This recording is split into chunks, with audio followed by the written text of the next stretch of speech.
What is going on, guys? The Inside the Blue podcast, and today we have a playoff preview between the Washington Capitals and your New York Rangers. Game one is tomorrow. I am recording this on Saturday, so if things are a little confusing, that's why. But anyways, the game is on Sunday, 3 o'clock p.m. Eastern Time at the Garden, the world's most famous arena, of course. If any of you guys are basketball fans, of course, the Knicks won at MSG for their game one, and hopefully the Rangers can too. That would be a nice storyline. Of course, we only talk about the New York Rangers, not the New York Knicks. But any New York Knicks fans there, it was something cool that happened at the Garden. But we focus on hockey, and we will see how this series kind of goes. I mean, Washington Capitals. A little recap of the Washington Capitals season. Of course, the second wild card spot did go to them. Tampa Bay getting the first wild card spot. So, in terms for the New York Rangers, right? In my opinion, I kind of thought we were going to be playing Philadelphia. I thought it was going to be a Flyers versus Rangers playoff series. Of course, two really solid teams that had good seasons, but the Flyers had a really bad stretch of games, started to really trend down the standings. I want to say at a point they were like like pretty close to the top of the division, like third place, something like that, really high in the division. Then the Islanders started to get hot. Of course, they hired Patrick Roy, and then they went on a run. So then they got, of course, the top playoff spot. Of course, not the Rangers. The Hurricanes are taking on the Islanders currently. Canes are up 1-0 in that series. But getting back to the Washington Capitals, they originally weren't in a playoff spot. So the Washington Capitals currently weren't in a playoff spot at the time. They had to start winning a bunch of games in a row. Ovechkin started to heat up because he started out real cold when it came to scoring goals. He finished with 31 on the season, I believe. So not necessarily a bad season for Ovechkin. Of course, another 20-plus goal season, another 30-plus goal season for the Great Eight. But it was a battle between the Pittsburgh Penguins, the Detroit Red Wings, the Philadelphia Flyers were in the mix, and the Washington Capitals. So those four teams, right? Flyers, Capitals, Red Wings, Penguins. All were trying to get the second wild card spot. The Rangers were just chilling there, top of the league. They won the President's Trophy, and it was really who were the Rangers going to play because they didn't really know yet. Of course, and the whole situation, the whole scenario was crazy, right? Washington had to beat Philly in order to get the second spot. That's all they had to do. And, Pittsburgh needed a bunch of things to happen. Philadelphia, of course, needed to win. And Detroit, I really do feel bad for those Detroit Red Wings fans. I mean, I feel like a lot of fans even kind of felt bad. Not just me. I feel like a lot of fans felt that Detroit kind of deserved it over the Washington Capitals. Capitals have the worst goal differential, I believe, entering a season since like 1991. I believe they're minus 41. So if anybody doesn't know what really goal differential is, basically they've allowed 41 more goals than they have scored. So I don't know the exact number, how many goals the Washington Capitals have scored, but they've allowed 41 more goals than they have scored, and they're in a playoff spot. So that's how they got into the playoffs. So Detroit Red Wings did everything they could. They scored with 4.4 seconds to go, and then Patrick Kane, who signed with the Detroit Red Wings, wins it in a shootout. None of them are happy at all because they've definitely found out on the bench that the Washington Capitals won the game. And they won the game from an empty net goal from TJ Oshie to seal it.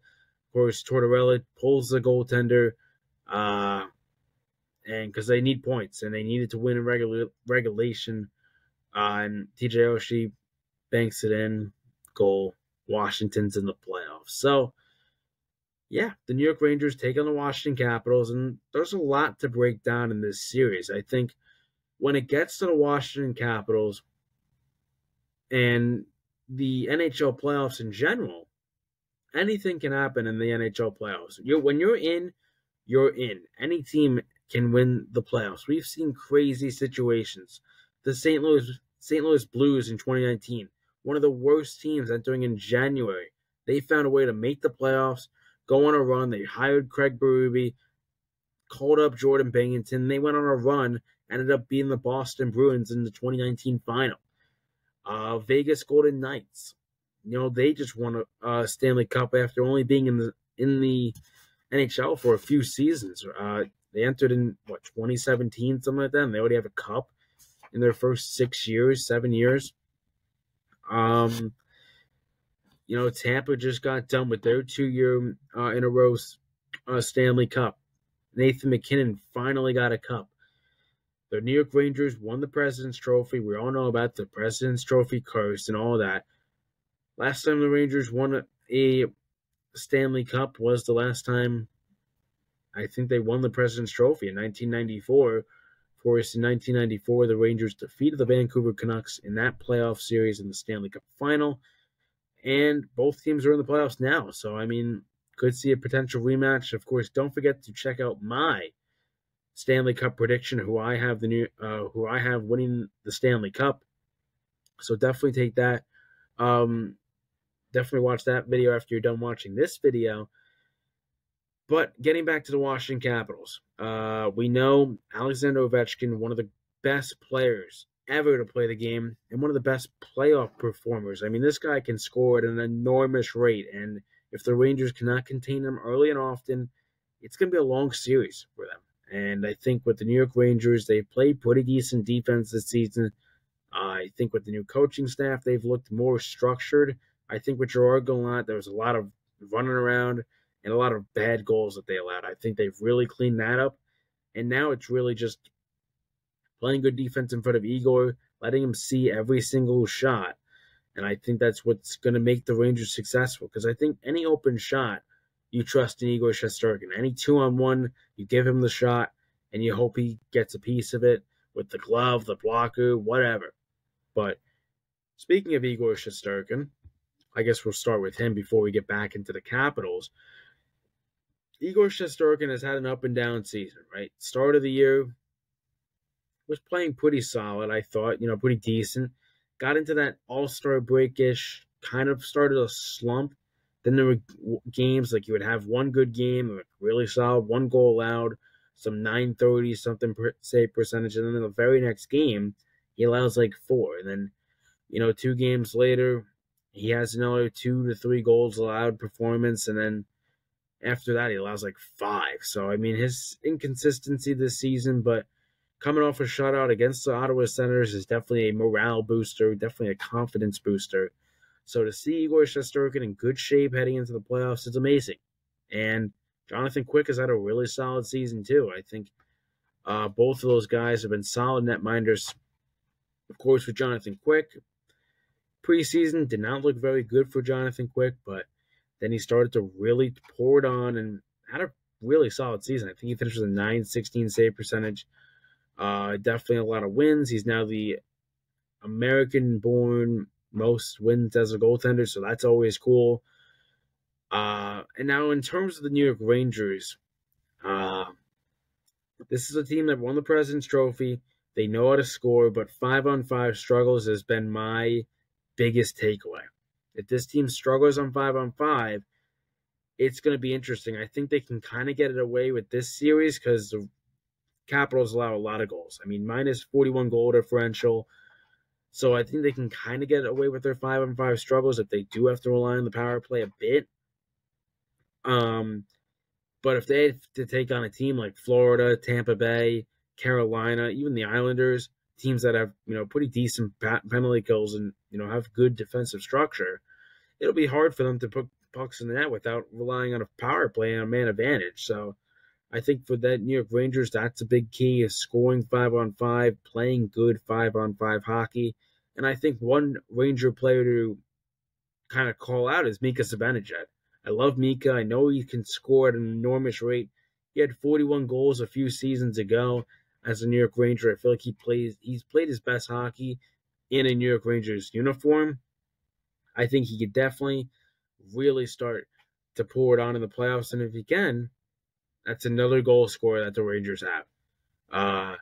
Mika Zibanejad, only 12 goals, 5-on-5, and 14 with an with a power play, man up. So 14 man up goals. I mean, that's kind of unacceptable for an $8.5 million center. But luckily, he's gotten goals from Chris Kreider, Alexis Lafreniere, Artemi Panarin. Now, in terms of Alexis Lafreniere, I think he's exceeded expectations at an all-time high. 28 goals this season was a massive, massive improvement. I think his goal-scoring abilities, I think he's one of the best 5-on-5 goal scorers we have on the team. And I think he just looked way more confident in his game. Maybe it's because he was playing with Artemi Panarin, or maybe Peter Laviolette had a really big impact on his game and the skill coaches that the Rangers have. But I think Alexis Lafreniere looked like one of the best forwards on the team, if not obviously Panarin. I thought Vinny Trocheck had a really solid year. I thought Chris Kreider, another solid year, doing what he has to do on the power play. And I just think that second line for the New York Rangers was the best line for the team. And I think it's one of the better lines in this playoffs. I think there's a lot of good lines out there, a lot of good offensive teams, a lot of teams that know how to put the puck in the back of the net. But I think the New York Rangers have a roster that can compete with anybody in the East for now. They have to take a team on the West in the Stanley Cup final. Of course, I have all the confidence in the world, but definitely focus on Washington. Washington's a team that, has good coaching, right?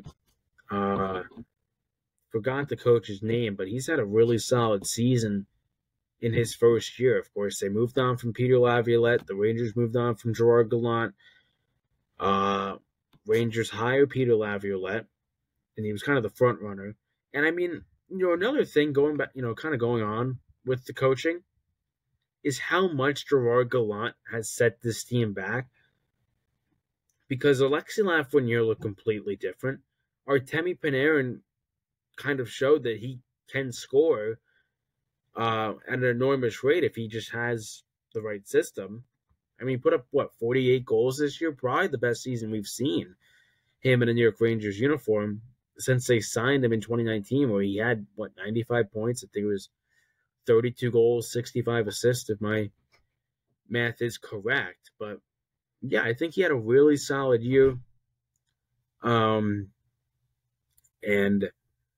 I think for the New York Rangers, Artemi Panarin needs to be outstanding. And I think Artemi Panarin has all the tools that he can do. I think he's got the playmakers on his line. I think that line has been the best on the team. And I'm very, very excited to see what he can do, because I think Artemi Panarin is the guy that we kind of have to look out for, because he didn't have a great playoff against the Devils. It'll be interesting how he does against a Washington Capitals team that I wouldn't say has outstanding defenders. I think John Carlson's a guy, but he's getting up in age. Rasmus Sandin's solid. After that, I can't really name a really good defenseman on that team. Because I think the Rangers have the offense. I think they have the defense, and I think they have the coaching and the goaltending. I think they beat the Capitals in all four categories. But like what I mentioned at the start of this podcast, the NHL playoffs are unpredictable. It's whatever team wants it that day and that night, whatever it is. And the Rangers have to take that and use it and win the games that they need to do. This is a series that is very winnable. And then, move on to the second round, take care of business, and go from there. But also some news that we have gotten word of is Filipino's skating with the team, and I think that's amazing news. Now, I don't know if he's going to return this series against the Washington Capitals. I can maybe see him more as a second round, maybe Eastern Conference final. But don't take my word on that. He could very well say, Coach Laviolette, I'm ready. Let's freaking do this thing. So, yeah, I mean, definitely interesting to see if he does return this series. I think a lot of Ranger fans have missed him, because at the start of the year, he looked outstanding with the line that he was playing on. But yeah, I mean, getting back to this Washington Capitals team, I feel like they have kind of given the Rangers a bit of trouble. I believe they're 2-2 on the season against each other, and a guy that has kind of given the Rangers trouble is Charlie Lindgren. We look at his stats this year against the New York Rangers, right? So 25, 16, and 7 record, a 9-11 save percentage with 6 shutouts. That tied for the NHL league with 6 shutouts. An outstanding season for him, and I think that's one of the reasons why the Capitals are in the position that they are. He also posted a .955 save percentage and a 1.35 goals against average, which is unbelievable in 3 career appearances against the New York Rangers, including a 4-0 blank against the New York Rangers on December 9th. So Charlie Lindgren is definitely going to be the starter for every single game. Whether he allows 5 goals in the first game or he allows 0. He's going to start every single game. I don't think they will make any sort of change at all. He will be the starter, and the Rangers are going to have to accept that. They've played very good goaltending this season. They've played against Andrei Vasilevskiy. They've scored a bunch of goals. They've played against Sergei Bobrovsky. They've found a way to score goals. They have played against a lot of good goaltenders this season. And I think Charlie Lindgren is definitely one of them that kind of has their number. So it'll be interesting how that plays out. But I think one of the things that I do have to say for my things to watch is don't be too reliant on the power play. Like we mentioned before, 5-on-5 is huge for this team, and if they could really start to excel at that rate, it would be amazing. I think Igor Shesterkin just needs to focus on himself. Don't get in all that nonsense with Tom Wilson and all those guys. I think if he could just stay calm and just do his thing, could have a very good series out of Igor Shesterkin.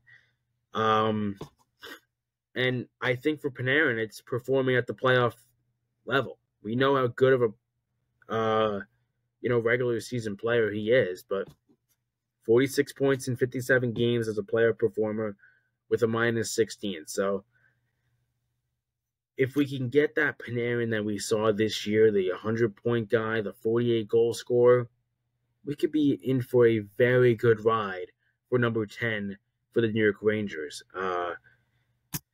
And I mean, with Mika Zibanejad too, like we said, 12 out of his 26 goals have been only even strength. I mean, it is what it is, right? It's a new season. It's the playoffs now. All those stats are gone. Whatever the Rangers did in the regular season is gone. So I think for the New York Rangers, they have to just stay consistent, play their game, and play in front of the crowd, man. We're gonna be loud. MSG is gonna be buzzing. So I'm really excited to see how loud that stadium gets when the goal is scored for the New York Rangers, of course. But yeah, I mean, the Rangers had a very good year this year. 2nd in the power play, 3rd in the penalty kill, 5th in save percentage, 1st in points percentage, and 112 points this season. So yeah, very solid record, very good season.